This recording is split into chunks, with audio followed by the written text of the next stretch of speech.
Listo. Muy buenas tardes. Buenas tardes. Buenas tardes.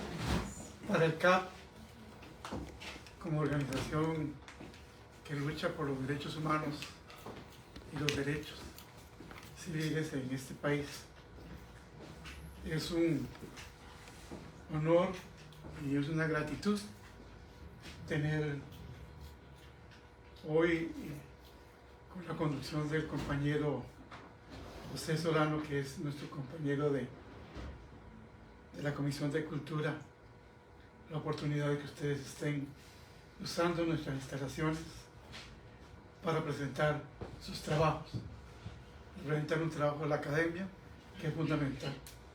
La academia ligada al pueblo siempre será importante, más en los momentos presentes que vivimos, en un país donde día a día se trata de silenciar el conocimiento, el pensamiento y bajar la capacidad de luchar a los líderes y a los intelectuales del país.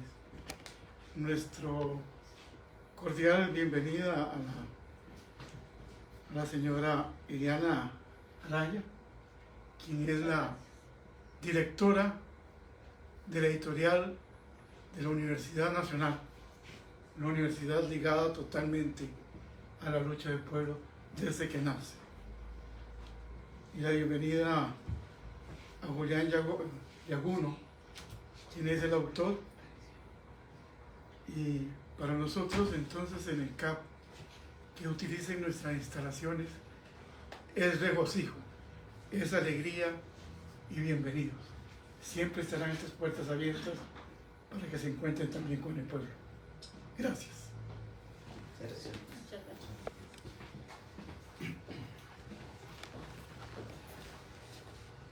Bueno, para reafirmar un poquito lo que dice Luis Céspedes, es un honor para el Centro Amigos para la Paz volver a tener esta alianza con la editorial de la Universidad Nacional. Ya en una oportunidad pudimos presentar uno de los libros que fue también coeditado por nuestros compañeros y compañeras de Chile, tanto Nadar Ediciones como Editorial Eleuterio, que fue el caso del libro de don Rodrigo Quesada sobre Rosa Luxemburgo.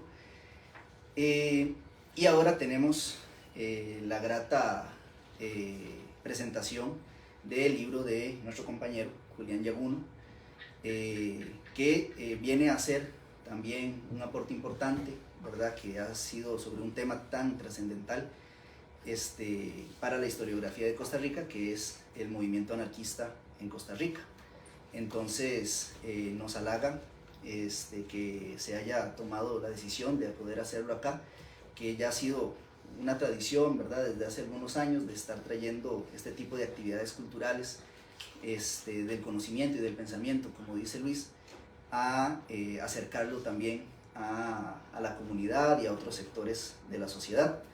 Entonces nos gusta eso. Y bueno, y el Centro Amigos para la Paz, que es un centro cuáquero, así fue como nació, y que mantiene todavía ese espíritu. En el famoso libro de Voltaire de Cleyre, Acción Directa, ahí podemos conocer algunas de las acciones directas, no violentas, que en algún momento hicieron los cuáqueros en los Estados Unidos por la liberación de las personas negras durante todo lo largo del siglo XIX, ¿verdad? Entonces, ese espíritu de libertad que viene de la tradición histórica de los Estados Unidos, de pensadores como Henry David Thoreau, se mantiene también acá ese espíritu. Entonces nos agrada poder mantener vivas estas ideas de la libertad, ¿verdad?, de la solidaridad y de el apoyo mutuo, que es muy importante dentro del movimiento anarquista. Voy a presentar a Adriana Sánchez Lobel, que es la presentadora. Ella es doctora y máster en Historia por la Universidad de Costa Rica, licenciada en Psicología por la misma universidad. Actualmente es profesora catedrática de la Universidad de Costa Rica, docente en la Escuela de Historia e investigadora en el Instituto de Investigaciones Sociales. Sus intereses de investigación versan sobre la historia del trabajo, la salud pública, el control social, la violencia y los conflictos sociales. Es integrante del grupo de trabajo de Claxo, Violencias en Centroamérica. Actualmente prepara la edición de su libro sobre el mundo de trabajo en la Northern Railway Company, una historia empresarial del mercado laboral y de las condiciones de trabajo en la región Atlántico-Caribe, Costa Rica, de 1920 a 1970. Y desde Chile tenemos al compañero Eduardo Godoy Sepúlveda. Él es doctor en Historia y magíster en Historia en Convención en América por la Universidad de Santiago de Chile, profesor adjunto del Departamento de Historia de la Universidad de Santiago de Chile y del programa de Bachillerato en Ciencias Sociales y Humanidades y de la Escuela de Sociología de la Universidad Diego Portales. Es autor de La Huelga del Mono, Los anarquistas y las movilizaciones contra el retrato obligatorio, La consecuencia de un anarcosindicalista y naturista libertario en Chile, y de Llamaradas de Rebelión, breve historia del anarquismo en Chile de 1890 a 2020. En coautoría también ha publicado con Ivana Margarucci Anarquismos en Confluencia, Chile y Bolivia durante la primera mitad del siglo XX, estas últimas de la editorial Eleuterio, que es una editorial hermana chilena. Y, por supuesto, tenemos a José Julián Yaguno Tomás, que es el autor del libro que hoy les presentamos. Él es doctor en Historia por la Universidad Estatal de Campiñas en Brasil, maestro en Historia y licenciado en Ciencias Políticas por la Universidad de Costa Rica. Actualmente es docente de la Escuela de Ciencias Políticas e investigador del Instituto de Investigaciones Sociales de la UCR. Sus temas de interés están relacionados con la historia del anarquismo en América Central, estudios agrarios y conflictos socioambientales y movimientos sociales. Su publicación más reciente es la edición de su tesis de doctorado, Propagar la idea, anarquismo y mundos del trabajo en Centroamérica, de 1890 a 1930. Pues les damos la palabra a Emiliana. Muchísimas gracias. Buenas noches, bienvenidos a todas las personas que nos acompañan acá en la sala y los que nos siguen por la red de Facebook de la EUNA. Hoy estamos en la presentación del libro de José Julián Yaguno, Vivir la idea, cultura política anarquista en Costa Rica en la década de 1910. De parte de la editorial de la Universidad Nacional, reciban nuestro más sincero y cordial saludo.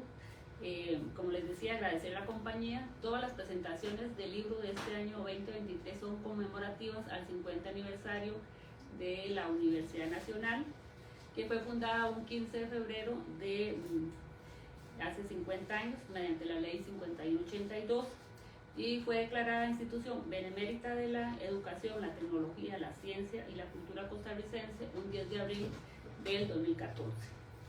Por su parte, la editorial EUNA fue fundada en 1976, 3 años después, y la publicación de prensa universitaria, fundamentalmente en las ramas de ciencias naturales, ciencias sociales, humanidades, filosofía, letras, literatura, estudios científicos tratados en los diferentes ámbitos, ciencias de la salud, ciencias del movimiento, educación, humanismo, filosofía, lingüística, como les decía, los estudios literarios, regionales, latinoamericanos, la cultura y el arte.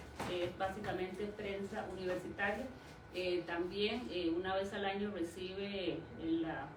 se hace una convocatoria a la comunidad externa, donde se reciben, cada año se definen qué obras o qué géneros se van a publicar y mediante el certamen una palabra en los campos de literatura. La EUNA forma parte de la comisión de las editoriales universitarias costarricenses, EDUPUC, donde participan las 5 universidades públicas, que es dependiente del Consejo Nacional de Rectores, CONARE, y a su vez forma parte del sistema editorial centroamericano, SEDUCA, y este año la UNA es la que preside el SEDUCA, que es dependiente del Consejo Superior de la Educación Centroamericana, SUCA, y desde el 2018 es miembro de las editoriales universitarias de América Latina y el Caribe, junto a las otras universidades públicas de Costa Rica. Y EULAC agrupa las más de 20 universidades a lo largo de América Latina. Acá, bueno, siempre me gusta compartirles una noticia. Bueno, les decía al inicio que este año celebramos el 50 aniversario, que empezó el 15 de febrero, y la clausura es el próximo miércoles 1 de noviembre donde se cierra. La editorial tiene la colección Oro, que es 10 tomos escritos por 204 personas autoras, y este día se va a lanzar. Entonces, bueno, ahí va a estar la invitación, se va a hacer en el auditorio Cora Ferro en Heredia, igual se va a transmitir en redes.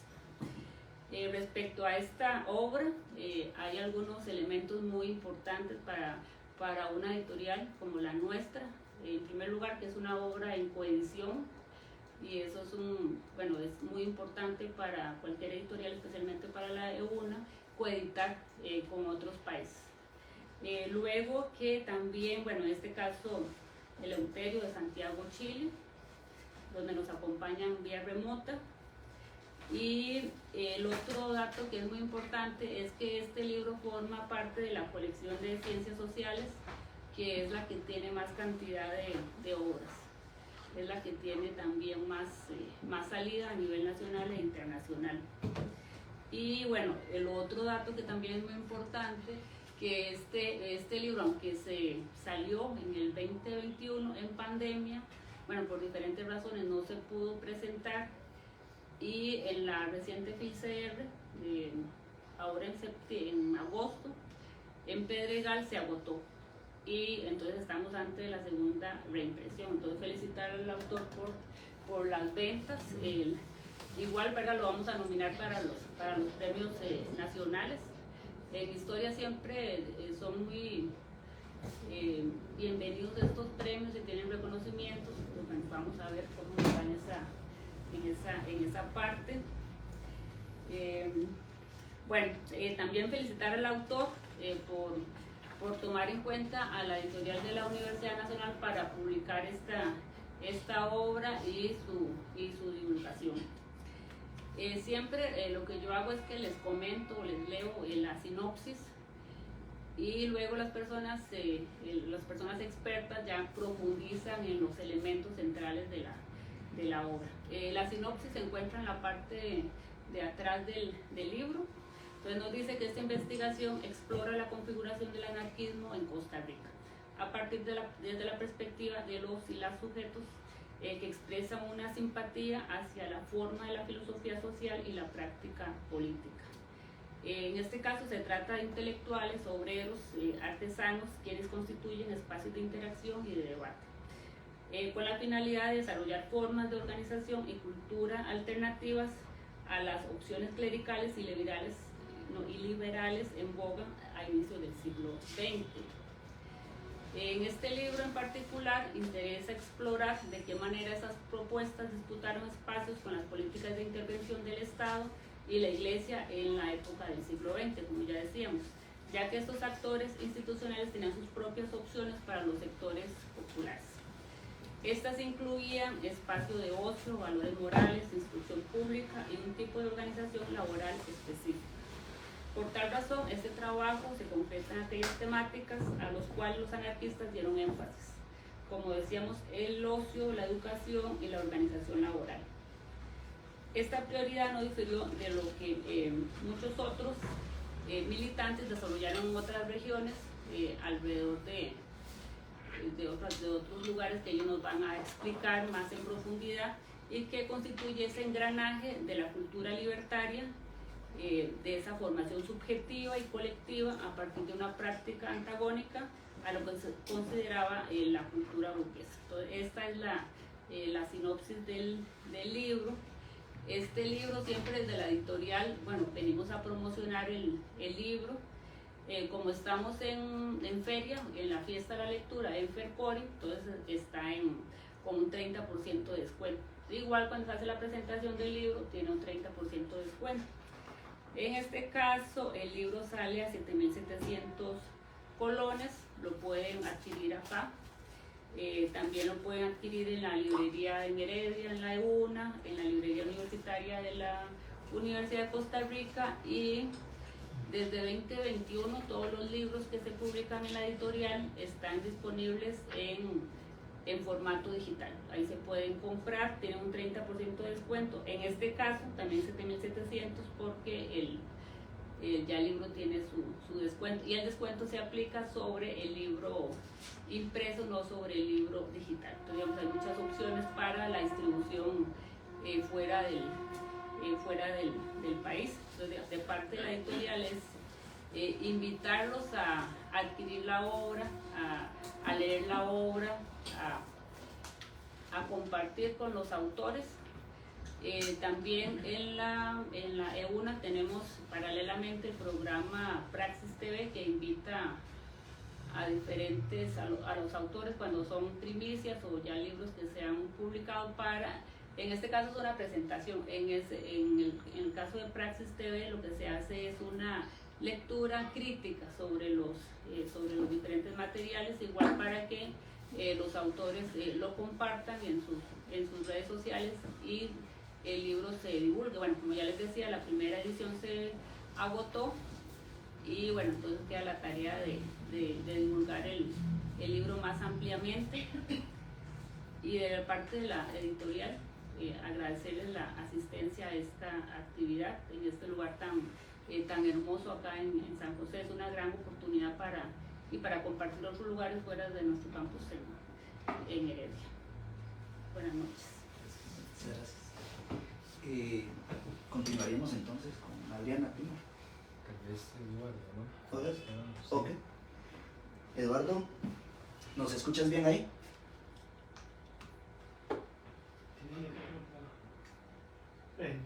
Hola, Hola. lo escucho bajito, pero sí lo escucho. Perfecto. Nos gustaría entonces continuar con vos con la presentación. Sí, no hay problema. Adelante.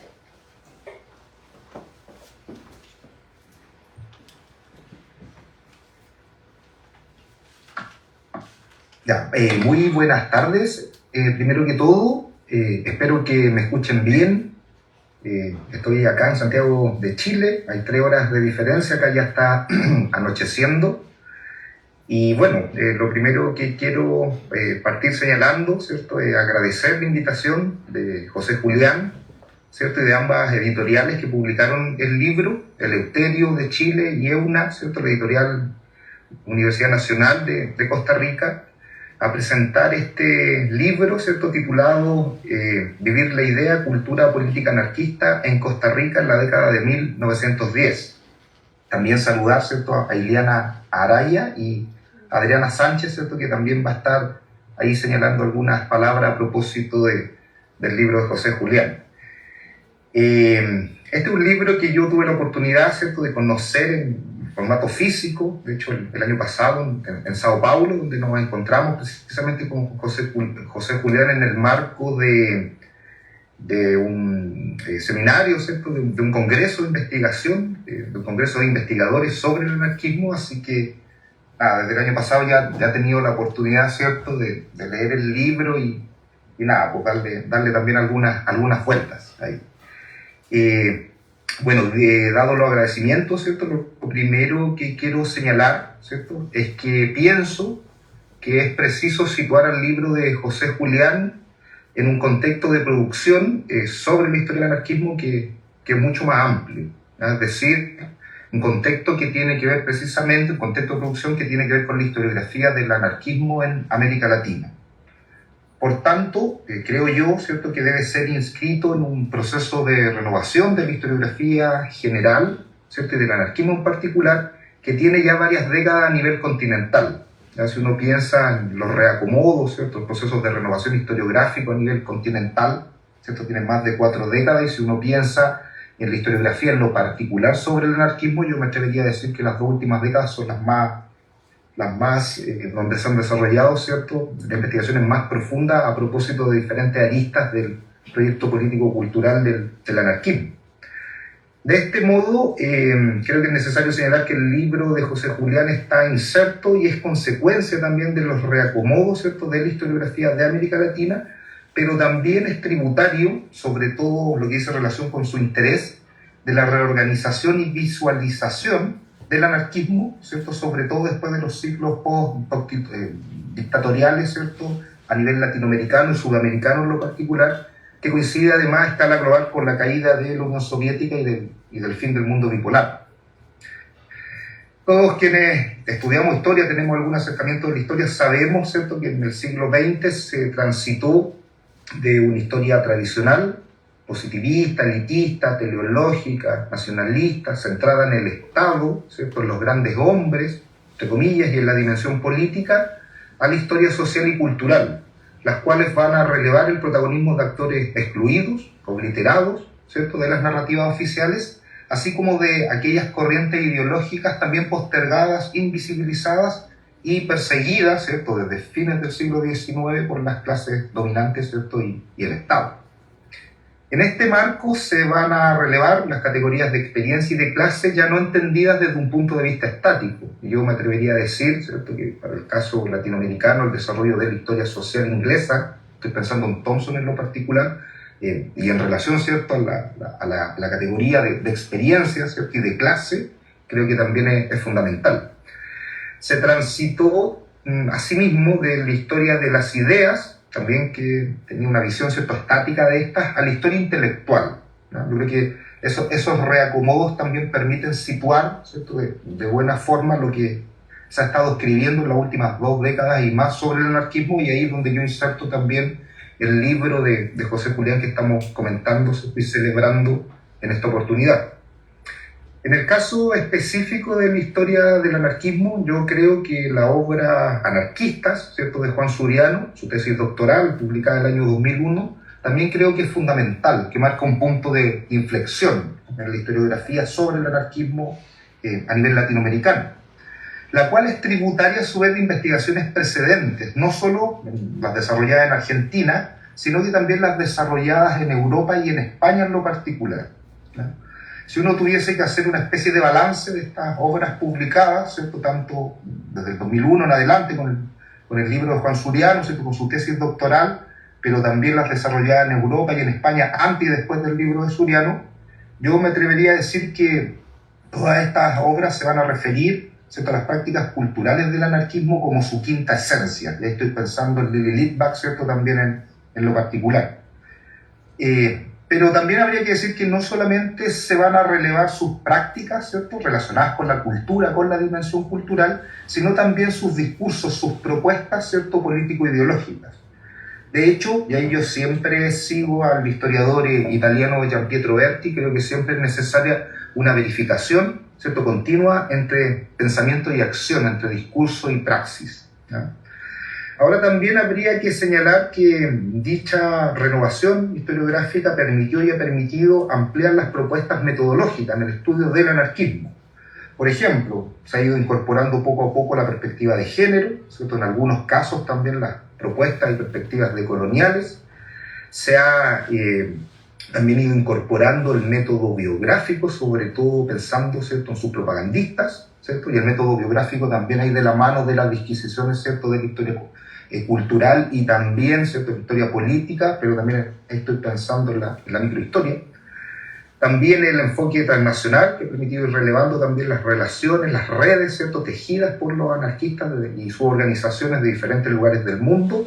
Y, ¿cierto?, a propósito del libro que nos convoca, de José Julián, el análisis de las prácticas culturales, ¿cierto?, desarrolladas por los anarquistas a nivel continental. Y ahí, nuevamente, ¿cierto?, estoy pensando en la simbología, en los ritos, ¿cierto?, en los espacios de socialización y sociabilidad, estoy pensando en la prensa, estoy pensando, ¿cierto?, en estas retroalimentaciones, en estas vivificaciones. De hecho, la historia intelectual, ¿cierto?, permitió de igual modo centrar la mirada en sus propagandistas, en las redes intelectuales tejidas por ellos, ¿cierto?, que son de ida y vuelta, no son solo verticales y asimétricas, no solo hay calco y copia. También permitió centrarse, ¿cierto?, en estos diálogos, ¿cierto?, no exentos de tensiones, no solamente al interior del anarquismo, sino que también con otras corrientes, ¿cierto?, con otras propuestas político-ideológicas de redención social. Es decir, si uno hace también ahí la síntesis, uno podría decir que todos estos reacomodos han permitido, ¿cierto?, dar cuenta de las retroalimentaciones del anarquismo, de sus vivificaciones, pero también han permitido dar cuenta de la complejidad de sus propuestas político-ideológicas y culturales, ¿ya? Lo anterior permitió a su vez, ¿cierto?, una revalorización del anarquismo como objeto de estudio desde la historia y desde las ciencias sociales, que permitió, ¿cierto?, dar cuenta de su propia historicidad, que permitió ir dando cuenta de su propia historicidad. También de su propia temporalidad, ¿ya? Porque habría que decir que los tiempos del anarquismo, ¿cierto?, en América Latina son distintos, son diferentes los ritmos, ¿cierto?, de los tiempos del sindicalismo, del Estado y de la política partidista institucional, ¿cierto?, en lo particular. Pero también esta revalorización permitió ir dando cuenta de las redes y sus propagandistas y también de las características, ¿cierto?, de sus espacios de sociabilidad. También del internacionalismo y del rol, ¿cierto?, de ciertos sujetos claves a la hora, ¿cierto?, de establecer también esta relación. Ahí el enfoque transnacional ha permitido entender el anarquismo como una gran red de redes, ¿ya? Yo creo que es una buena definición para poder entender estas relaciones, estos diálogos, estas retroalimentaciones y estas vivificaciones que, como yo les decía, han sido, ¿cierto?, históricamente de ida y vuelta. También creo yo que esta revalorización permitió también pensar en el tema de los archivos, ¿ya? Durante mucho tiempo se condenó al basurero de la historia del anarquismo porque no teníamos, ¿cierto?, los historiadores no teníamos acceso a archivos para poder dar cuenta de sus trayectorias. Pero en el último tiempo, con pandemia de por medio, ¿cierto?, también se han puesto a disposición varios archivos, varios centros de documentación han puesto, ¿cierto?, en la red, en internet, a disposición libre, un montón de material que ha permitido también ir dando cuenta, ¿cierto?, o nuevamente darle vueltas a ciertas aristas del amplio proyecto político-cultural del anarquismo, ¿ya? También permitió mirar de otras formas los archivos estatales, ¿ya? Porque si uno lo piensa, el enemigo declarado, ¿cierto?, de los anarquistas, el Estado y las clases dominantes también escribieron o también, ¿cierto?, fueron acopiando material, documentación que se refería, ¿cierto?, que se ha referido también históricamente al anarquismo. Por lo tanto, yo creo que la prensa comercial, la prensa del poder, ¿cierto?, la prensa de los medios de comunicación más pasivos no tiene que ser tampoco desdeñada a propósito de la hora de estudiar el anarquismo, ¿ya? Lo otro también, que todas estas transformaciones permitieron poner en tensión el nacionalismo metodológico, ¿ya? Sí, yo siempre lo pienso de esta forma, lo digo de esta forma. Generalmente cuando uno piensa en los estudios clásicos del anarquismo, siempre llevaban por títulos algo como así: la historia del anarquismo en Chile, la historia del anarquismo en Bolivia, la historia del anarquismo, ¿cierto?, en Argentina, donde fuera.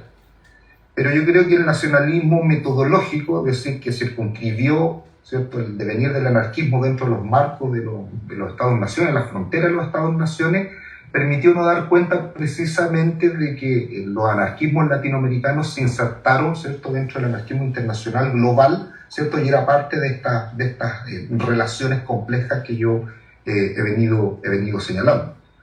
De hecho, poner en tensión el nacionalismo metodológico permitió también pensar en otros espacios geográficos, porque generalmente cuando uno piensa en estas historias más clásicas, ¿cierto?, del anarquismo, generalmente estuvieron centradas en las capitales, ¿cierto?, o en los espacios más dinámicos.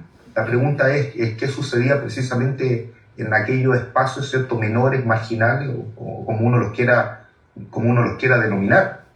Y la revalorización, ¿cierto?, del estudio del anarquismo en las últimas décadas ha permitido poner el foco de atención ya no solo, ¿cierto?, en las capitales o en los espacios más dinámicos, sino que también en espacios que de una u otra forma tuvieron también otras dinámicas. Hay estudios, ¿cierto?, y solamente lo menciono como ejemplo, estudios del anarquismo en Cochabamba, estudios del anarquismo, ¿cierto?, en el caso sudamericano, en las ciudades puertos de Iquique, de Antofagasta, del Callao, ¿cierto?, para el caso peruano, al interior de Uruguay, es decir, no solamente en la zona del Río de la Plata, estudios del anarquismo en la Patagonia también, ¿cierto?, argentina y chilena. También se ha puesto el foco de atención no solamente en la vertiente atlántica, en la vertiente, ¿cierto?, de conexión directa con Europa, sino que también en la costa pacífica, ¿cierto?, y también en Centroamérica y el Caribe, ¿ya? Es decir, todas también estas revalorizaciones permitieron entender, ¿cierto?, el anarquismo como una gran red de redes y situar estos anarquismos locales, ¿cierto?, como parte de este engranaje mayor.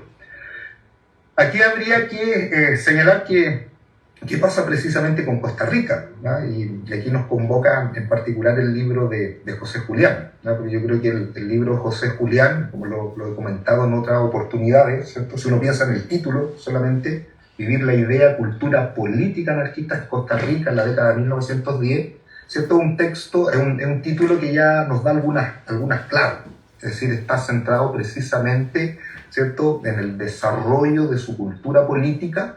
Y ahí es donde José Julián, ¿cierto?, establece la relación con ciertas prácticas, ¿ya?, de ocio, de educación, ¿cierto?, a propósito de la organización laboral, pero también entendiendo, ¿cierto?, siempre entendiendo esas prácticas en relación también a espacios de sociabilidad, ¿ya? De hecho, utiliza la noción de tejido asociativo, ¿ya?, lo cual también a mí me parece notable, ¿cierto?, esta noción de tejido, sobre todo si uno considera, ¿cierto?, el anarquismo y la organización del anarquismo, el desarrollo, ¿cierto?, histórico del anarquismo como una gran red de redes, como yo le decía, es decir, diferentes hebras que se van urdiendo, ¿cierto?, que a ratos se cortan, pero que permiten conformar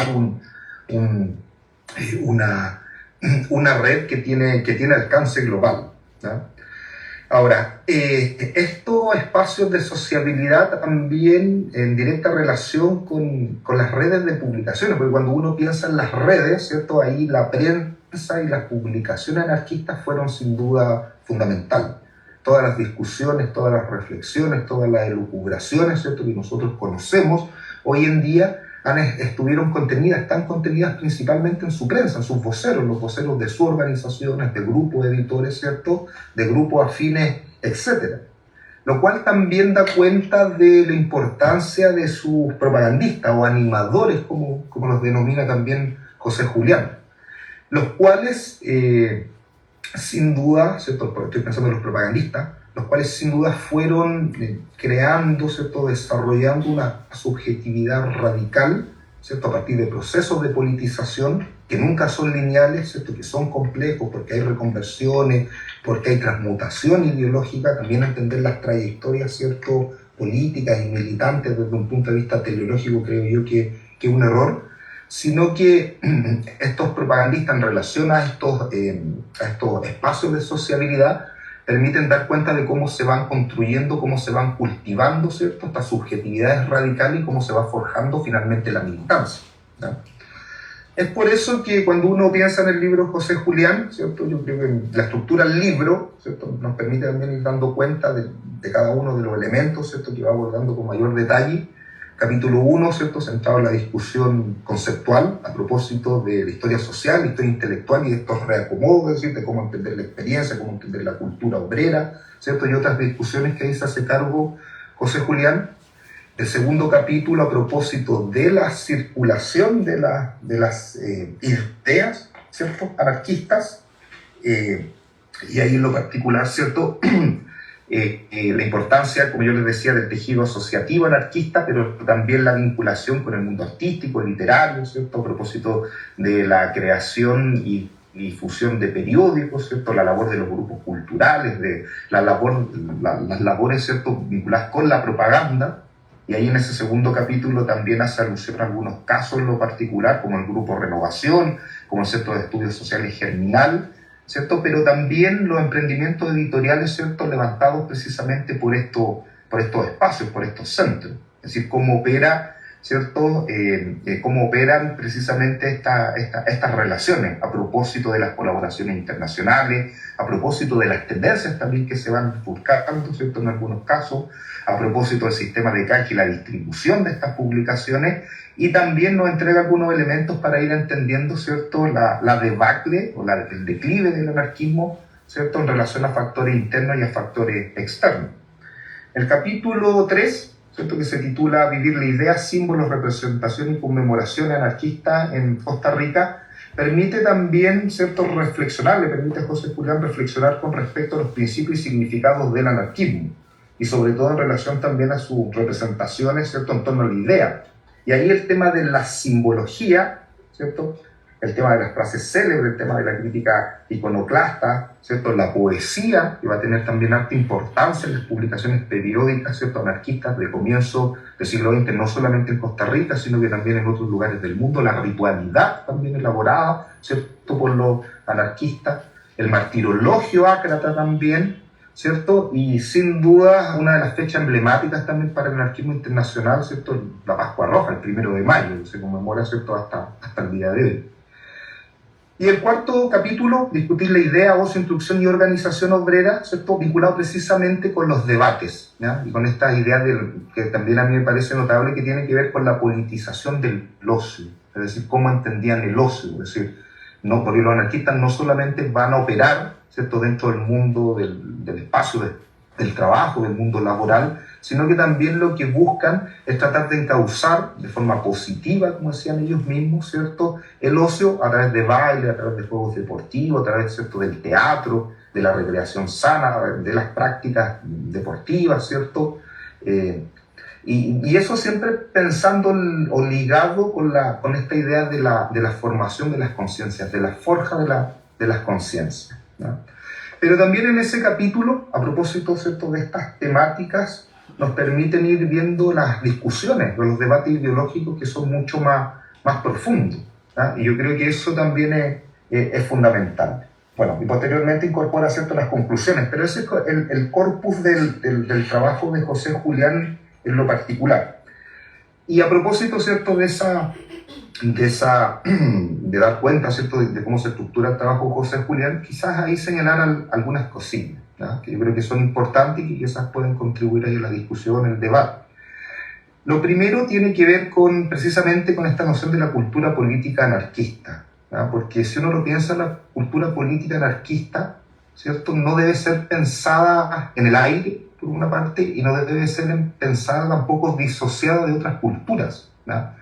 Está en tensión, está en diálogo, ¿cierto?, con la cultura obrera. De hecho, la cultura política anarquista es parte de la cultura obrera ilustrada, ¿cierto?, de fin del siglo XIX, y al menos de la primera mitad del siglo XX. Pero también está en tensión con la cultura popular, inclusive con la cultura, ¿cierto?, de las clases medias, si uno lo piensa también en ese sentido. Pero al mismo tiempo, y quizás lo más obvio, está en tensión sin duda con la cultura dominante, con la cultura hegemónica. Sobre todo si uno considera el contexto que trabaja José Julián, ¿no?, que tiene que ver precisamente con el auge, ¿cierto?, de los regímenes oligárquicos en América Latina y las profundas transformaciones económicas que se están dando también en nuestros países, ¿cierto?, que han sido englobados bajo esta categoría de la cuestión social, ya que no solamente tiene que ver con el empobrecimiento de los sectores populares a propósito de las transformaciones económicas, ¿cierto?, de la transición de una economías de antiguo régimen agroganadera a economías de tipo industrial, sino que también tienen que ver con la politización, con la impugnación de estos grupos, ¿cierto?, en relación al orden oligárquico. Entonces, lo primero, eso creo que es fundamental, es decir, la cultura política anarquista no disociada, ¿cierto?, de otras culturas con las cuales está en diálogo, está en relación, pero también está en tensión. Y lo segundo tiene que ver con las redes intelectuales, ¿no? Como decía yo al comienzo, las renovaciones, ¿cierto?, de la perspectiva analítica, ¿cierto?, desde la historiografía, han permitido poner en tensión el nacionalismo metodológico, y creo que eso ha sido importante para el estudio del anarquismo, porque el anarquismo, así como otras corrientes de redención social, es internacionalista, ¿no?, por antonomasia. Por lo tanto, permiten, ¿cierto?, estas redes intelectuales permiten identificar centros difusores, como decía anteriormente, pero también otros espacios, ¿cierto?, marginales, periféricos. Y permiten entender también la labor proselitista, propagandista de sus intelectuales que van a operar como mediadores, ¿no? Y yo creo que ahí las trayectorias biográficas en ese sentido y el método biográfico para estudiarlas, ¿cierto?, también ha sido fundamental. Y lo otro, ¿cierto?, tiene que ver también con el rol de los espacios de sociabilidad, que son espacios concretos, ¿cierto?, donde no solamente en estos espacios, ¿cierto?, participan, ¿cierto?, anarquistas, ¿no? Yo creo que nuevamente pensar esos espacios obreros, ¿cierto?, o esta cultura política anarquista como parte de la cultura obrera ilustrada en general, lo cual les permite, ¿cierto?, establecer estas relaciones.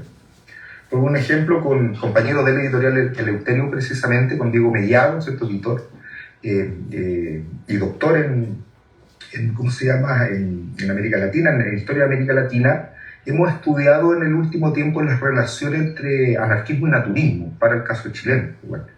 Y es interesante porque se entrecruzan, ¿cierto?, a ratos diferentes proyectos de redención social, lo que tienen como finalidad la regeneración individual, pero también colectiva, ¿ya? Es decir, el anarquismo, insisto, no hay que pensarlo solamente hacia adentro, sino en las relaciones que establece precisamente hacia afuera, con librepensadores, ¿cierto?, con intelectuales que profesan otras también ideologías, con, no sé, conjuntos filodramáticos, con naturistas, con feministas, es decir, ahí el espectro, ¿cierto?, es mucho más amplio, con masones también a rato, el espectro es mucho más amplio.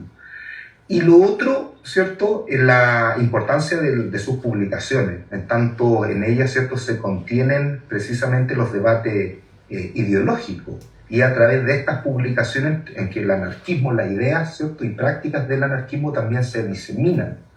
De hecho, por ahí José Julián, ¿cierto?, habla de esta diseminación positiva y negativa, ¿no? Que yo creo que también es interesante a propósito de la persecución y la represión del anarquismo, ¿cierto?, a fines del siglo XIX y comienzo del siglo XX en nuestros países. Hay una respuesta estatal, la respuesta, ¿cierto?, es violenta, ¿no? Pero también como espacios de plataforma, ¿cierto?, y de debate, las publicaciones permiten, ¿cierto?, ir dando cuenta también de estas tensiones entre teoría y práctica, entre la formación cultural, ¿cierto?, a propósito de su relación con las prácticas deportivas o educativas también, como menciona, ¿cierto?, José Julián, y por lo tanto, ¿cierto?, permite también centrar la mirada en aquellos espacios donde el anarquismo también fue más dinámico, ¿no? Si uno piensa en los espacios urbanos, y en el caso de Costa Rica, ¿cierto?, según lo que yo leí en el mismo libro de José Julián, es donde el anarquismo arraiga quizás de forma con más fuerza, ¿no? Pero bueno, todo esto para señalar que el libro de José Julián, ¿cierto?, yo lo considero un libro importante a propósito del estudio de las prácticas, no solo políticas, sino que culturales del anarquismo costarricense, pero que también permiten, ¿cierto?, estos diálogos con el desarrollo del anarquismo de otros lugares de América Latina, y nos permite dar cuenta, ¿cierto?, la investigación de José Julián le permite dar cuenta que estas prácticas son plurales, ¿ya?, y son dinámicas, no son estáticas, ¿ya? Creo que es un error pensar en estas prácticas también de forma monolítica, ¿cierto?, de forma estática, ¿cierto?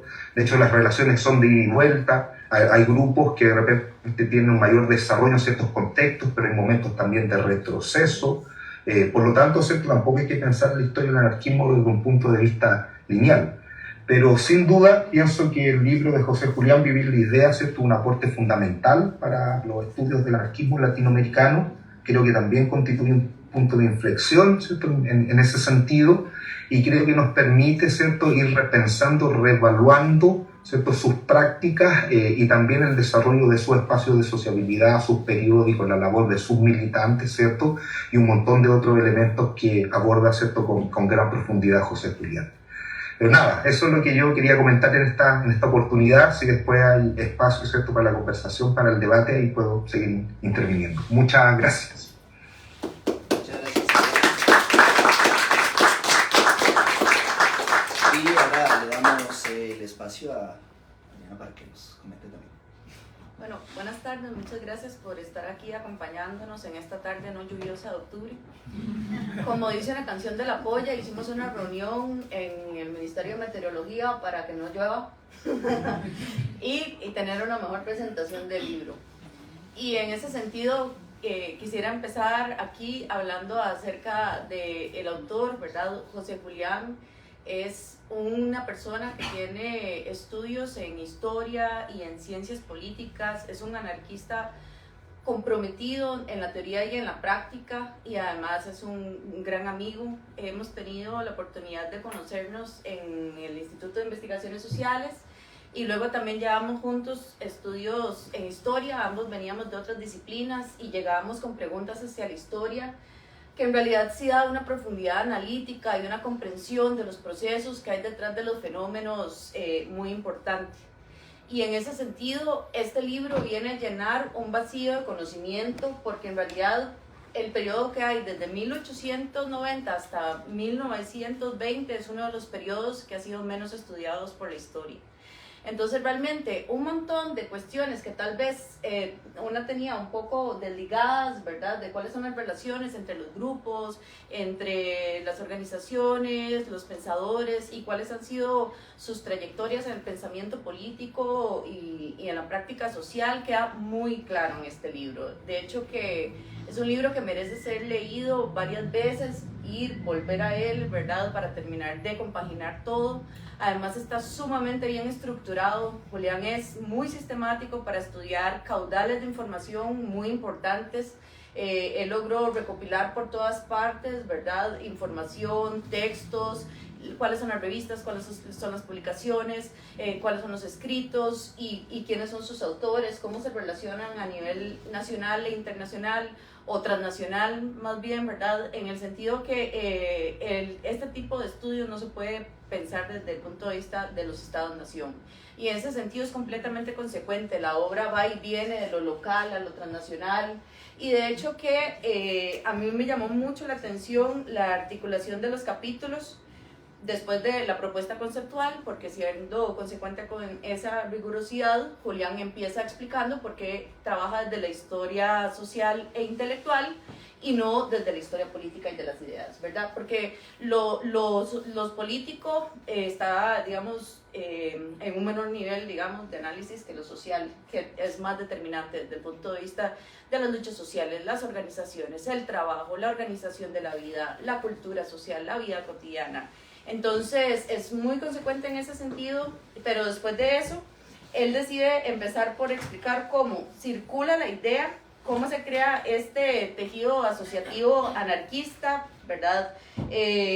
Cuáles son las primeras publicaciones, cómo se unen a nivel nacional en la Aurora Social, por ejemplo, entre 1904 y 1905, luego cómo se articula el Centro de Estudio Germinal en Renovación y a la vez a nivel internacional con Barcelona, y también cuáles son las consecuencias que llevan a un declive en este proyecto sociológico internacional. Que también eso me hizo sentir que en el Instituto de Investigaciones Sociales somos como un nuevo centro de estudios germinal y renovación, es decir, como que en estos momentos de cierta desesperanza, ¿verdad? Donde el autoritarismo parece estar como otra vez centralizado en la cultura política de toda América Latina, de Norteamérica, en Europa y en distintas partes. El libro me hizo, digamos, trasladarme a ese pasado, pero traerlo al presente y pensar incluso nuevas ideas de cómo deberíamos asociarnos, leer, de con quiénes deberíamos hacer incluso círculos de lectura. Constantemente algunas personas plantean, sobre todo quienes estamos en el sistema educativo, que la gente joven no sabe leer, que ahora nadie lee, que no sé qué, pero ¿qué estamos haciendo al respecto, verdad? Más allá de quejarnos. Y yo creo que mucha de la propuesta de los círculos de lectura que está aquí nos permite pensar también cómo actuar pedagógicamente frente a esa coyuntura en la cual estamos, ¿verdad? Entonces, realmente creo que Julián es un compañero consecuente con las ideas que plantea, por un lado. Ya para referirme un poco a la persona que escribe, es uno de los colegas más solidarios con los cuales he tenido la oportunidad de trabajar y de trabajar más horizontalmente también en temas de género. Entonces creo que Julián realmente ha logrado vivir la idea también.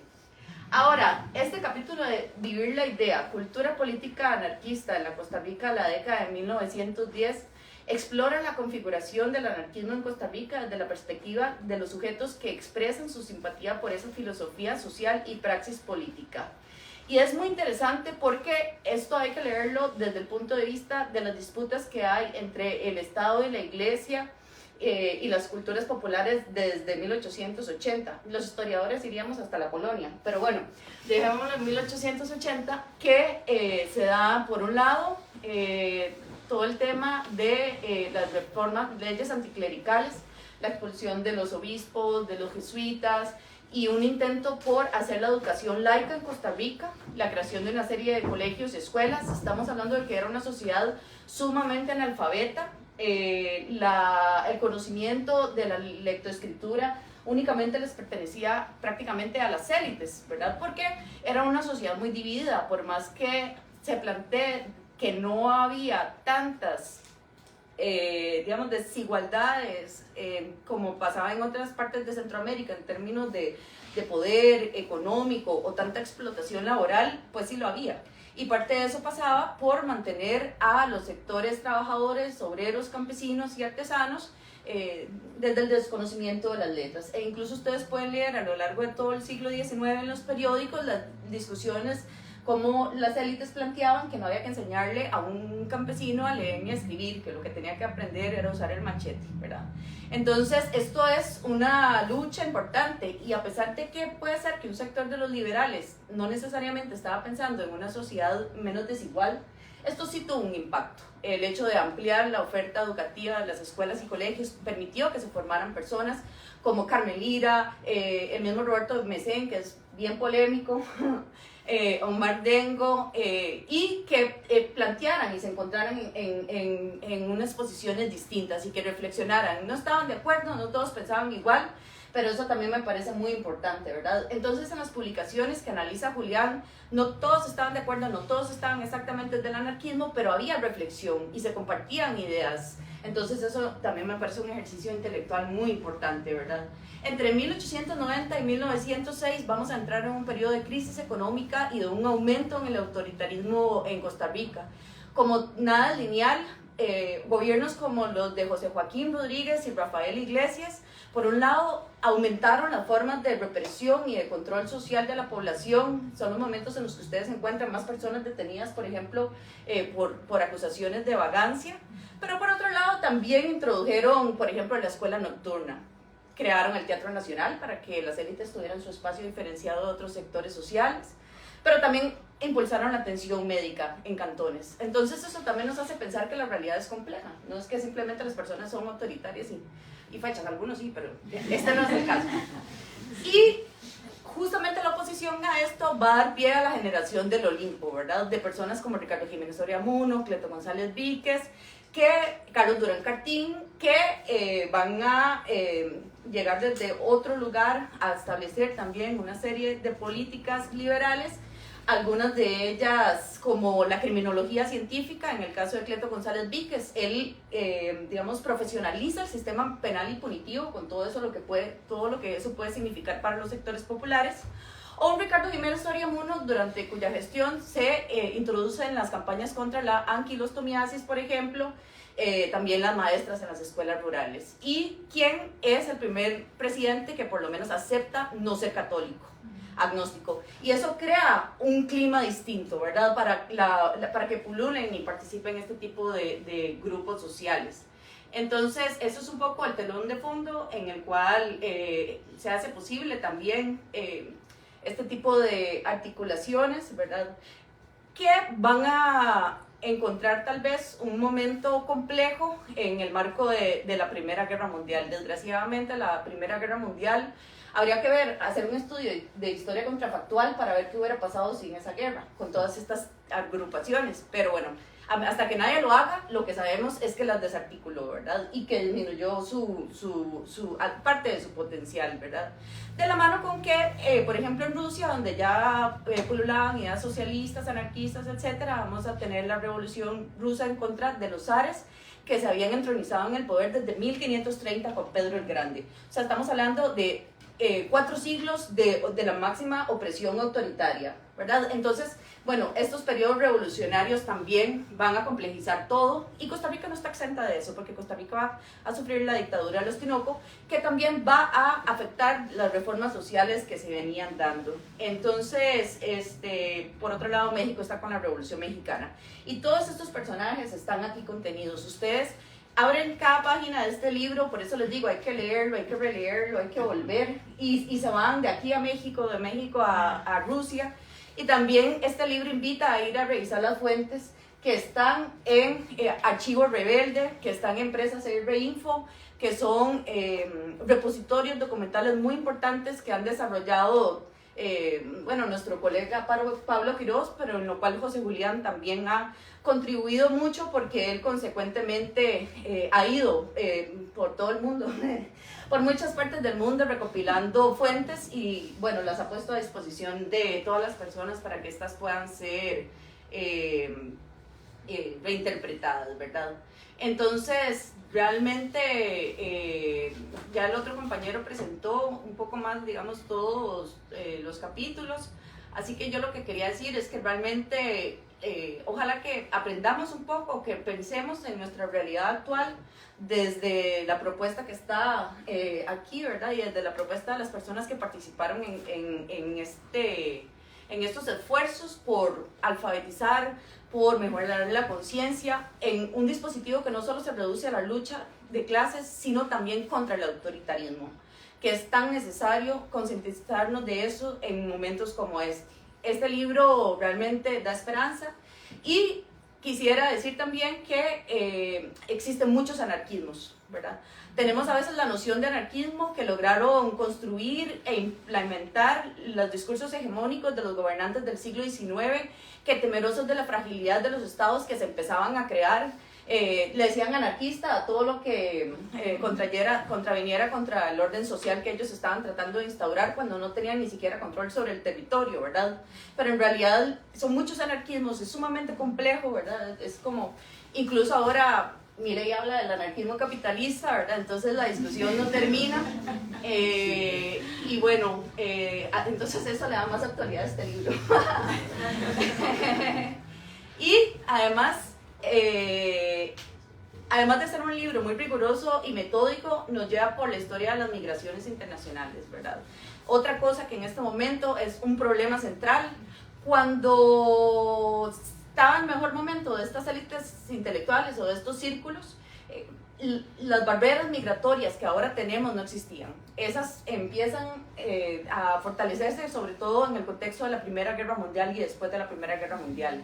Entonces, veamos la riqueza que permite que haya menos límites migratorios. Y a la par de todos estos movimientos anarquistas, también pensemos en los movimientos de Afrocaribe, las luchas por la emancipación, ¿verdad? Que Limón también era una ciudad sumamente cosmopolita, las ligas feministas por el sufragio, comunismo, etcétera, ¿verdad? Había muchas vertientes. Entonces, muchas gracias, Julián, por llevarnos a esta época, y ahora invitamos a la UNA a que también analice publicar el libro de doctorado, que está buenísimo, que ya lleva toda esta discusión a otro nivel.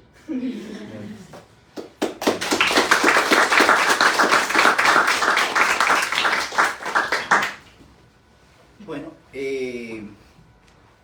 ahora pasamos pues entonces al autor de esta obra, que finalmente vamos a poder escucharlo, ya no solo leerlo, ¿verdad? Entonces, Julián, adelante. Sí, bueno, muchísimas gracias. Si no me escuchan bien, he estado un poco resfriado estos días, entonces mi voz puede estar un poco ronca. Pero bueno, agradecerles muchísimo a las personas que están aquí en la mesa, Eduardo desde Santiago, y de verdad que es un espacio bastante importante, no solo por el libro en sí mismo, sino por todas las relaciones, digamos, que se han podido construir de amistad y de afinidad, digamos, en el proceso de pensarlo, escribirlo, de que se editara, porque es un proceso que se tomó muchísimo tiempo, ¿verdad?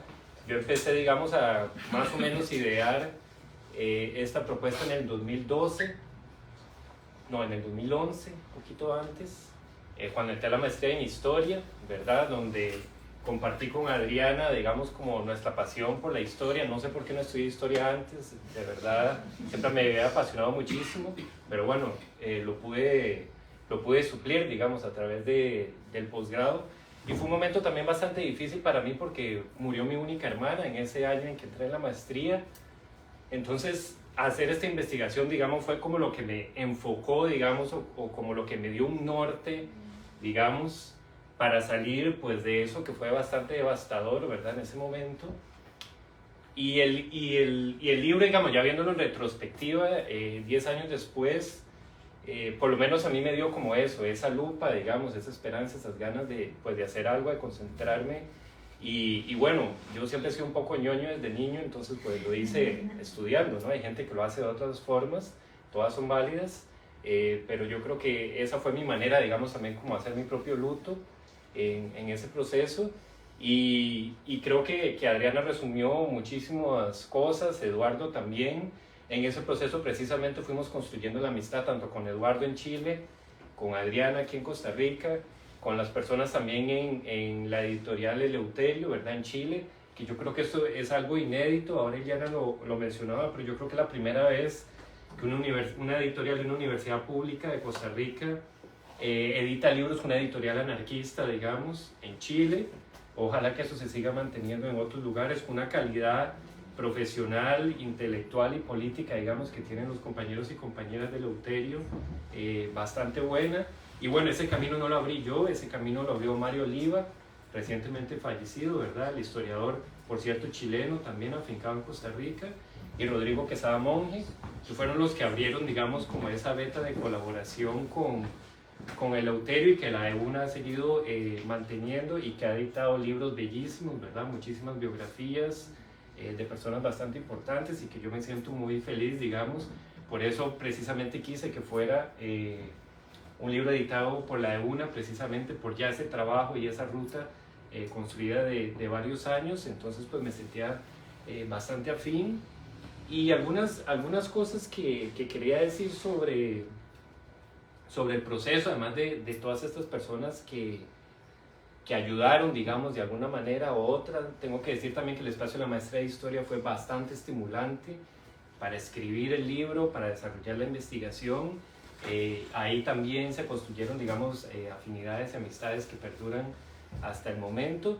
Y yo creo que logramos plasmar en la portada, si la ven aquí, lo que trabaja el libro. Las primeras ideas como de portadas, y eso ya me había pasado con la edición de otro texto, lo que nos proponían las primeras personas que pensaron las portadas era una gran A, o un cóctel molotov, o un camión de policía, ¿verdad? Una cosa así, incendiado. Y yo les decía, seamos un poco más creativos, ¿verdad? O sea, es como la idea del anarquismo desde el siglo XIX, que es lo que mencionaba Adriana, que se refiere o solo a violencia, ¿no? Y en realidad es muchísimo más allá que eso.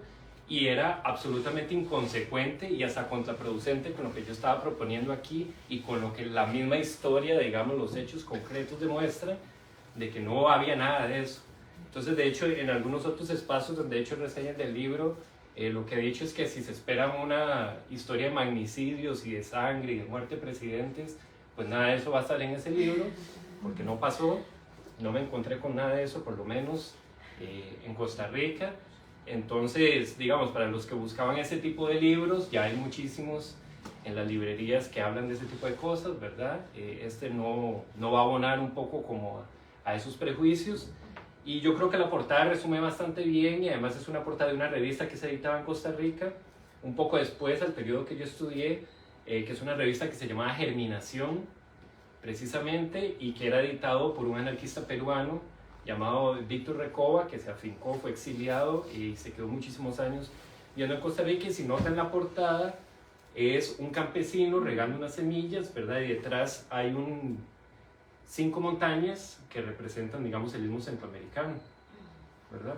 Entonces me parece que es bastante consecuente con lo que proponía la revista en ese momento, con lo que proponía el anarquismo en ese momento, y con lo que yo quería reflejar también como en el libro. Entonces, después de muchísimos intentos de portada, llegamos a la que era tal vez como la más obvia, ¿verdad? Pero tuvimos que hacer todo un círculo para llegar a ese momento, y que refleja bastante bien como lo que quiere plasmar el libro. Entonces, bueno, yo creo que es parte de lo que van a encontrar en el texto. Tampoco es un texto escrito desde un sentido heroico, digamos, porque trato de matizar las cosas, ponerlas en su contexto, complejizarlas lo más posible. Van a ver que no existían anarquismos puros tampoco, como mencionó ahora Eduardo. Fue una gran red de colaboración de personas que a veces no tenían ninguna afinidad estrictamente ideológica, sino simplemente la amistad, como la podemos tener en este momento. Yo en mi vida cotidiana trabajo y me vinculo con muchísimas personas que ni por ningún momento, digamos, son anarquistas o quisieran serlo, y eso, digamos, para mí no es lo principal.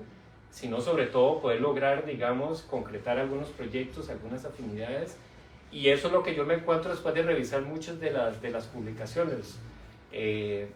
Finalmente lo que se quería era un proyecto de emancipación, donde el ocio, donde la cultura, donde la educación llegara a todo el mundo. Es muy importante lo que decía Adriana ahora, porque veo una obsesión grandísima por la clase trabajadora de saber leer y escribir. O sea, a mí me sigue impresionando todavía en el 2023 cómo personas después de jornadas de 12, 13, 14 horas tenían el tiempo para editar una revista los domingos, que era el único día que tenían libre, digamos, de un periódico, de repartirlo, etc. Estos periódicos y revistas eran todos editados generalmente por tipógrafos, vendidos por estas mismas personas, y cómo llegar a politizar, digamos, o llevar discusiones políticas a espacios como el fútbol, como el arte, como la poesía, inclusive algunas cosas interesantes que me encontraba como lecturas en voz alta, por ejemplo en novelas de Tolstoy, mientras la gente se cortaba la barba o el pelo en las barberías de San José. Eso era bastante común, que se dejaban libros o en las zapaterías también. Entonces ese tipo de prácticas, esa ansia, digamos, como por el conocimiento y la lectura era algo bastante valorado, que en nuestro contexto tal vez tiene otro sentido, pero en ese momento, digamos, para personas que realizaban trabajos manuales, que no tuvieron acceso a la educación formal y que tal vez nunca la iban a tener, pues el ansia de conocimiento y de lectura era muchísimo, y su conocimiento también sobre otros países también pues era como bastante importante, ¿no? Entonces, bueno, espero haber podido plasmar muchísimas de estas ideas en el texto, y contarles que bueno, ya ahorita estoy trabajando en la edición de otro, que lo que trata es de, digamos, suplir un poco las cosas que quedaron por fuera aquí. En ese momento, por una cuestión de tiempo y de las fuentes de archivo que tenía, decidí concentrarme en los espacios urbanos, particularmente en la ciudad de Alajuela, San José, Cartago y Heredia.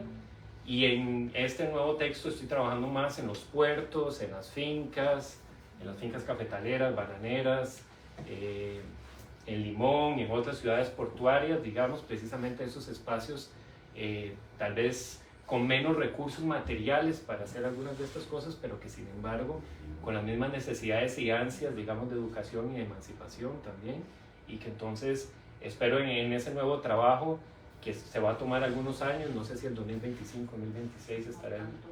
Bueno, esperemos que antes. Aquí está la promesa ya, ¿verdad? Esperemos que antes, pero... Antes del 2025. Ok, bueno. Pero lo bueno es que como es un trabajo de historia no va a perder actualidad, entonces no nos precisa tanto tiempo. Eso es algo positivo de escribir historia. Y entonces, bueno, ese texto, digamos, como que intenta hacer ese salto y sobre todo concentrarse también en Centroamérica, que era algo que estaba aquí presente, pero que no pude desarrollar, digamos, por falta de espacio. Entonces, bueno, ya para no cansarles más y poder pues festejar, vamos a tener también ahora un refrigerio, hay vino, hay café, hay algunos dulces, etc. Si tienen preguntas, comentarios, pues son bienvenidas, y muchísimas gracias por asistir, y por las personas que también están viendo esto de forma remota. Gracias de nuevo.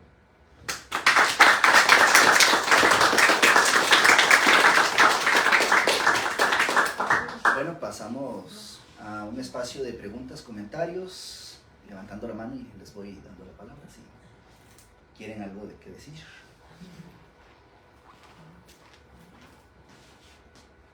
Bueno, yo puedo comentar algo. He ido a varias, digamos, presentaciones de libros y así. Creo que pocas veces he estado en una presentación de un libro con tanta calidez, y realmente, pues el señor desde Chile, Eduardo y Adriana, wow, ¿verdad? Se lucieron también presentando el libro. Fue como todo un viaje ahí a través del anarquismo, pues, del sur, ¿verdad? Y los anarquismos que también tenemos acá.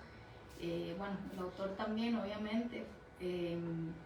Yo escuché como varias palabras que dijeron, ¿verdad? Las diferentes personas que hablaron, me les apunté en la mano, no tenía dónde apuntar, y yo, o sea, escuché tejido, pedagogía, esperanza y emancipación. Fueron como 4 palabras que me movieron profundamente.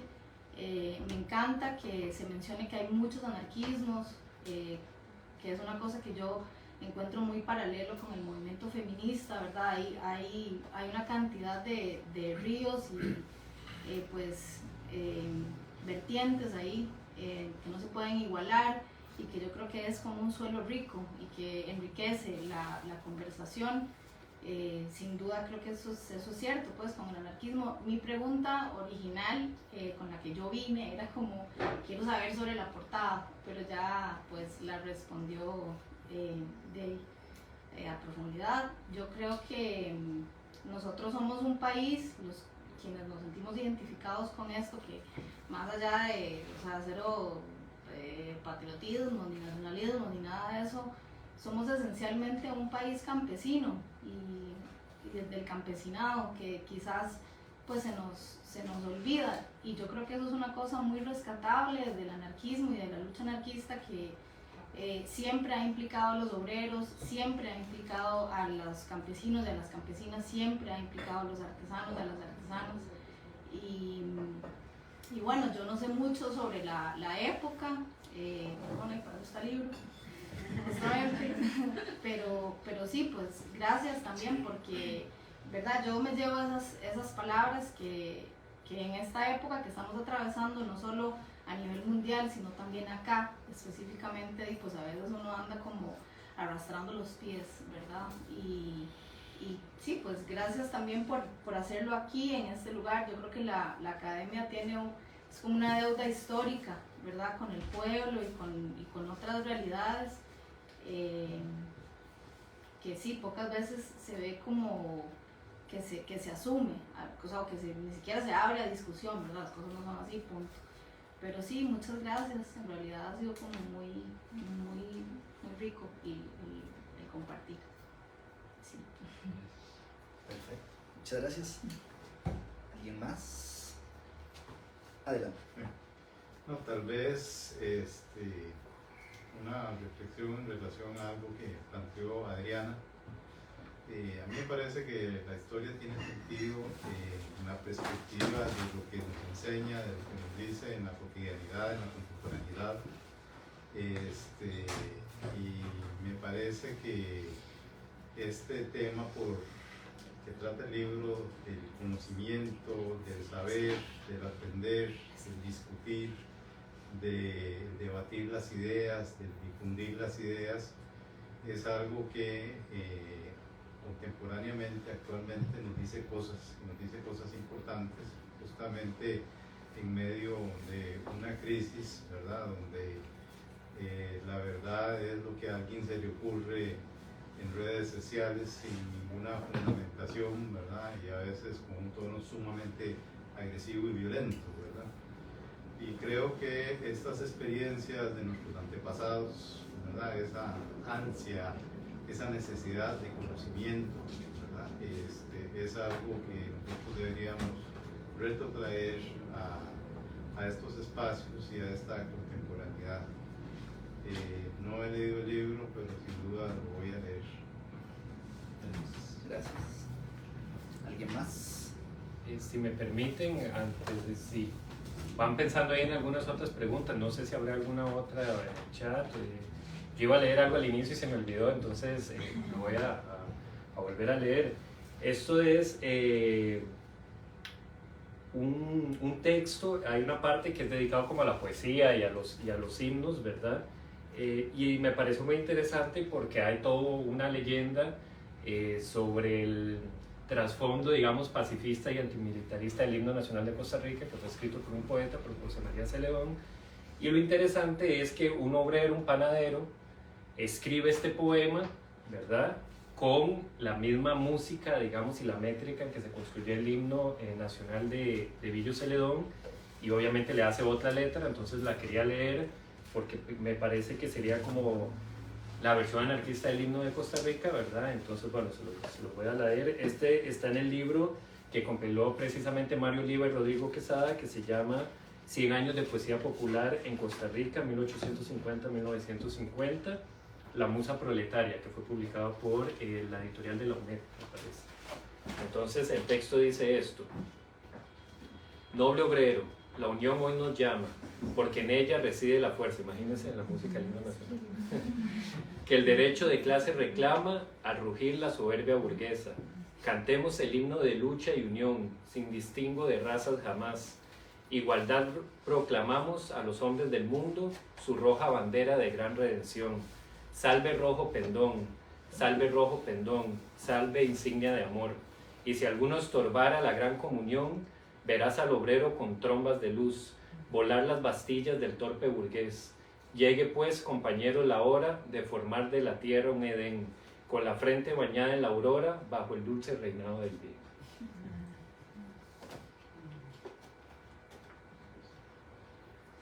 Okay. ¿Alguien más quiere preguntar o comentar? Si no, pregunto yo. Bueno, pues. Yo me siento muy contento de estar acá y escuchar. Soy exalumno de la UNA, el primer presidente de la federación. Y tengo gratos recuerdos del cuerpo de profesores de muchos de la escuela de literatura y lenguaje, de historia precisamente, y de geografía, porque ahí había un gran grupo de profesores de la universidad que propugnaban el anarquismo. Me acuerdo de Néstor Mourelo, aún estaba Alfonso Chase, y estaba todo aquel rescate del repertorio americano. Entonces, todas las semanas había como un conversatorio o una conversación, pero a la entrada de la antigua normal, en las gradas, y teníamos esa experiencia de compartir.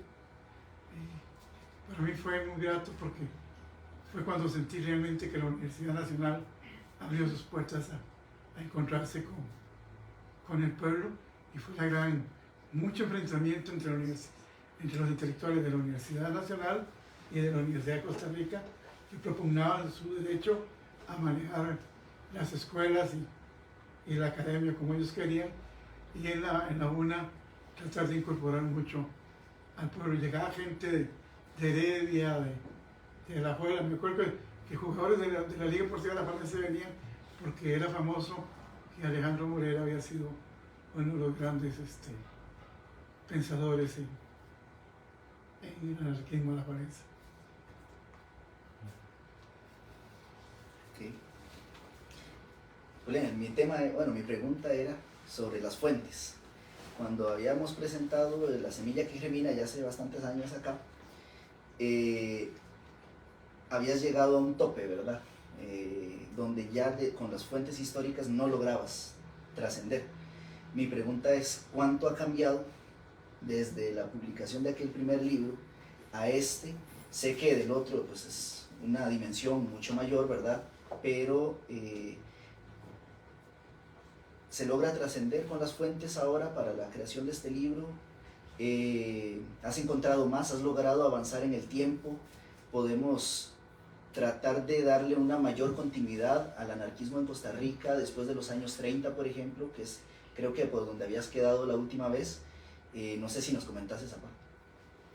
Sí, bueno, tal vez antes de comentar de las fuentes, decir que en pandemia pude entrevistar precisamente a José Néstor Mourelo y reconstruimos la biografía de su papá, que había sido un médico anarquista español, por cierto, que residía en Alajuela. Y bueno, después si les interesa pueden buscar biografía de José Néstor Mourelo y Vila, que era el nombre de su padre, en el Diccionario de las Izquierdas Latinoamericanas, y ahí hay una reseña y una biografía también de su trayectoria. Y con las fuentes, empiezo por atrás más bien, con Mourelo lo que hablábamos, su papá editaba un periódico de la Alajuela que se llamaba El Sol en los años 40 y que continuó hasta los 60, y su hijo continuó con La Opinión, que se editó en los 60 y 70 también, y eran periódicos muy interesantes porque El Sol era editado por la Asociación Médica Alajuelense y venían muchos escritos de, sobre todo, anarquistas españoles exiliados, que eran amigos de José Néstor, ¿verdad? En Uruguay, en Argentina, en otros países, digamos. Y era como un periódico muy curioso porque era como un periódico financiado por médicos, donde encontrabas textos de Bakunin, de Kropotkin, de Emma Goldman, etcétera, muy, muy curioso. Afortunadamente se ha digitalizado bastante. Yo estoy en el compromiso de terminar de digitalizarlo. La colección completa está en Holanda, en Ámsterdam. Lastimosamente aquí en Costa Rica se ha perdido la colección completa, a pesar de que la familia la guardó, la donó a varios archivos. Ha sido casi imposible encontrar la colección completa de los periódicos. Yo afortunadamente tengo algunos originales también, pero bueno, es precisamente por esos medios, como el Instituto de Historia Social en Ámsterdam, donde están, se puede digitalizar, en ese proceso estamos, y eso ha hecho también que algunas fuentes estén, digamos, algunos que yo utilicé de forma muy somera aquí, pero que utilicé después, los encontré precisamente en Holanda, como el periódico Vía Libre, que era un periódico editado por Ricardo Falcó, que fue un tipógrafo también catalán que vivía en Costa Rica, y que era un periódico del Ateneo Sindicalista de Costa Rica, que pertenecía a la Confederación General de Trabajadores. La Biblioteca Nacional no existe ningún ejemplar, y hay otros periódicos, uno que se llamaba Espartaco, otro que se llamaba Confederación, que tampoco existen en el país. Yo esperaría que en algún otro lado estén, ¿verdad? Pero el acceso, digamos, como digital ha ayudado muchísimo. Entonces, ese Vía Libre es un ejemplo, digamos. Otro ejemplo es a través de los hackers, digamos. Afortunadamente, muchos de ellos son anarquistas y han liberado muchísima información y está puesta a disposición gratuito. Por ejemplo, la colección de prensa más grande que existe, que era la de Max Necklo, que fue un anarquista austriaco, ya fue liberada, digamos, en internet, entonces está disponible completa. Son más de 1.200 periódicos de toda América Latina, digamos, digitalizados de forma gratuita, digamos, que antes estaban privatizados y costaban muchísimo dinero. Yo varias veces pagué $300, $400, digamos, para poder tener acceso a esas bases de datos. Ya existen y están liberadas. Y como mencionaba ahora Adriana, Pablo Quiroz, que es un compañero, colega, amigo, que también es historiador informático, él creó Archivo Rebelde. En Archivo Rebelde yo subí la mayoría de los periódicos que están aquí, que la Biblioteca Nacional de Costa Rica ya también tiene muchísimos a disposición. Renovación está completa, Vida y Verdad, La Aurora, muchos de esos periódicos ya están disponibles. En Archivo Rebelde están disponibles otros más, digamos. Si quieren colaborar, es un archivo también abierto a todas las izquierdas, digamos, no solo anarquistas, ¿verdad? Hay también periódicos de otras épocas y otras organizaciones. Y Prensa CR, también creado por Pablo, también tiene muchísimos periódicos, como por ejemplo la colección completa del Diario de Costa Rica o la Prensa Libre, que son casi 60 años completos, está disponible.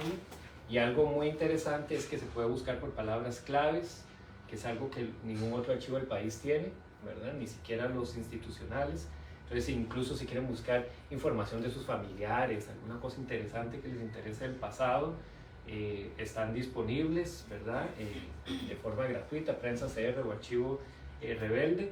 Entonces, ahorita hay muchísima más información, y otra tal vez que yo no había pensado al inicio, que me fue muy útil, es la información diplomática. Digamos, si uno va al Archivo Nacional y revisa los archivos de las embajadas, pensando en esa circulación de inmigrantes, puede ser interesante si alguien tiene algún familiar de afuera que estuvo en Costa Rica, ¿verdad?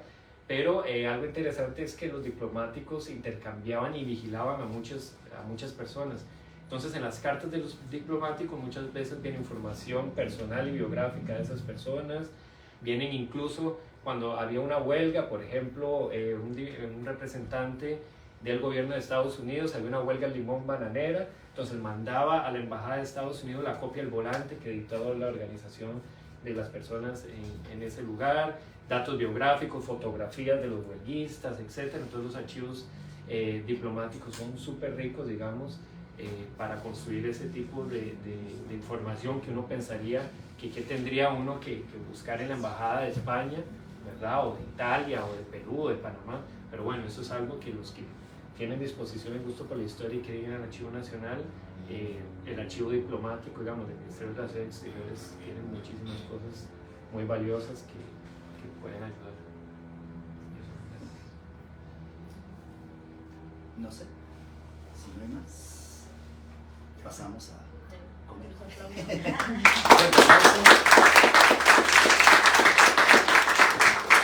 Y bueno, nada más hacer el agradecimiento a todas las personas por haber venido, a la editorial de la Universidad Nacional, nuevamente gracias por estar acá presente, y obviamente pues al Centro de Amigos para la Paz por ser este techo, ¿verdad?, que cobija siempre este tipo de iniciativas, y por supuesto al autor, a Eduardo que está por allá, a Adriana, muchísimas gracias nuevamente por venir acá, y pues desearles una muy buena noche. Y bueno, Eduardo no podrá brindar con el vinito, al menos que tenga ya un buen vino chileno, pero si no, acá vamos a tener vino, hay unos bocadillos y ya les paso el café, también hay agua para ti. Ah, y recuerden que el libro está acá, aprovechen al autor por si quieren la firma, hay datáfono, entonces pueden pagar por tarjeta. Simpe también. Ah, Simpe móvil también y efectivo, me imagino. No sé. Efectivo no, pero si alguien... Si está completo. Si está completo, efectivo se puede. Ok, si no, tarjeta o Simpe móvil para comprar el libro, aprovechemos. Y se sacan la foto con el autor. Muchas gracias.